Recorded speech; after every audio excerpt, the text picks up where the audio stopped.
Après avoir choqué le monde de la boxe en tenant tête à Tyson Fury, Francis Ngannou défiera Anthony Joshua le 8 mars dans le ring. D'ici là, il se retrouve depuis quelques heures au cœur d'une folle théorie de trucage qui retourne les réseaux sociaux. Si certains peinent encore à le prendre au sérieux dans le milieu, il aura l'occasion de mettre tout le monde d'accord dans quelques jours seulement. 4 mois après sa défaite controversée face à Fury, Francis Ngannou tentera ce vendredi 8 mars de vaincre Anthony Joshua dans le ring. Ce sera à la Kingdom Arena de Riyad. Pour cela, il a décidé de s'entraîner sur une machine à coups de poing, qu'il a maltraitée. Et comme commentaire accompagnant la vidéo, il a écrit ceci: « Qui peut battre mon score ?»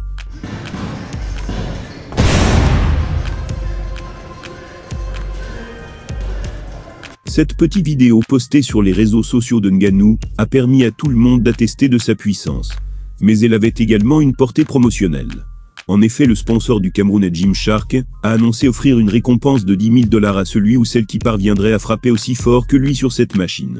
Or, il se pourrait que ce coup commercial ait été quelque peu trafiqué. Au travers de la vidéo au ralenti, le Media Arena a tenu à dénoncer la soi-disant fraude. Il a écrit ceci: « Il semblerait que Gymshark ait truqué la vidéo de Ngannou, qui fait un score de 999. En effet, le score passe de 875 à 975, suivi d'un effet tremblement de terre. Étonnant quand même pour un challenge, où le gagnant toucherait 10 000 €.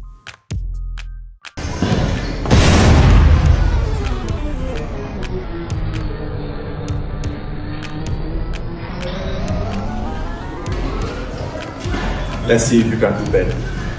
D'apparence linéaire, jusqu'à atteindre la valeur de 875, la hausse du score du Predator s'accélère soudainement au-delà de cette barre, pour passer à 975.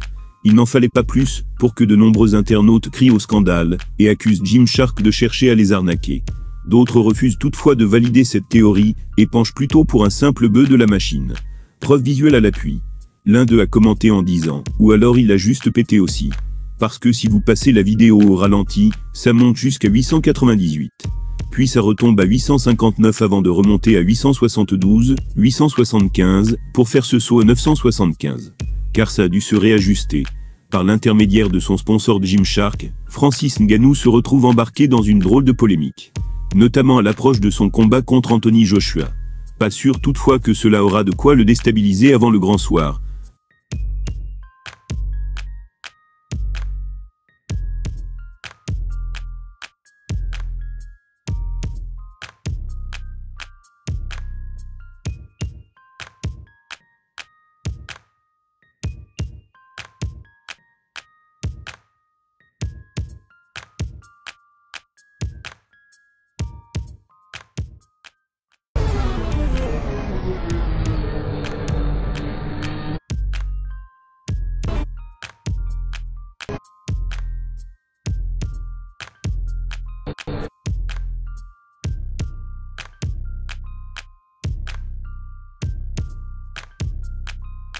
Installé depuis de longues années parmi l'élite des poids légers à l'UFC, Dustin Poirier pourrait en être délogé d'ici quelques jours par Benoît Saint-Denis.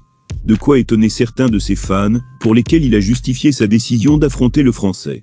Malgré 2 tentatives infructueuses, il n'a en aucun cas fait une croix sur l'objectif ultime de sa carrière. Battu à 2 reprises dans des title fights pour la ceinture des poids légers, Dustin Poirier rêve toujours de s'en emparer. Néanmoins, après son revers essuyé en juillet dernier face à Justin Gaethje, il a dû se résoudre à affronter un adversaire moins bien classé que lui. Il défiera ainsi Benoît Saint-Denis le 9 mars. S'il doit avant tout regarder derrière lui depuis quelques mois, Poirier ne pensait sans doute pas qu'il finirait par défendre sa place chez les moins 70 kg, contre le 12e du classement. Le fait qu'il se retrouve opposé à Saint-Denis a, dès lors, étonné une partie de sa fanbase, tout sauf rassuré avant ce choc. Dans un entretien accordé à TMZ Sport, l'Américain a donc expliqué ce choix qui fait malgré tout sens selon lui. Voilà ces mots: j'ai accepté ce combat pour vraiment me tester, et pour voir si j'ai toujours ce qu'il faut en moi. Ce gars est un jeune combattant affamé. Il est sur une bonne série, puisqu'il a battu ses 5 derniers adversaires avant la limite de temps. C'est ce genre d'opposition qui me rend nerveux, donc je veux me tester à l'épreuve du feu. Je trouve que c'est dans ces conditions que je suis le meilleur. S'il reconnaît ressentir une certaine nervosité à l'approche du grand soir, Poirier s'en réjouit. Il considère donc cela comme un moyen de livrer le meilleur de lui-même. Il a ajouté: c'est ce type de combattant que je veux affronter. Des gars qui donnent tout dans la cage, qui font preuve de hargne, qui veulent terminer leur combat avant la décision. Ce sont ces combats-là que je veux disputer. Autrement dit, Dustin ne regrette en aucun cas d'avoir mis en péril sa position dans les rankings. Ce qu'il estime plutôt logique dans ce milieu. Il a déclaré ceci: « Dans mon cas, il n'y avait personne d'autre que je pouvais. » Il a déclaré ceci: « Dans mon cas, il n'y avait personne d'autre que je pouvais affronter à ce moment-là. Et je ne voulais pas attendre que d'autres combats aient lieu. Et puis c'est comme ça que fonctionne le business. Des gars réalisent des bonnes performances et veulent monter dans les classements.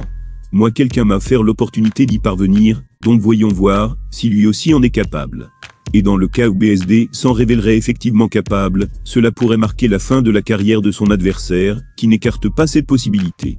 Il a conclu en disant: « Quand on regarde où j'en suis, qu'on tient compte du fait que j'ai 35 ans, et que ça va être mon 30e combat à l'UFC, chaque combat pourrait être le dernier. » Contrairement à certains de ses homologues qui auraient refusé de se mesurer à un adversaire aussi mal classé par rapport à eux, Dustin Poirier salive à l'idée d'affronter Benoît Saint-Denis. Et ce même, si cela provoque un sentiment de nervosité en lui. Péril sa position dans les rankings. Ce qu'il estime plutôt logique.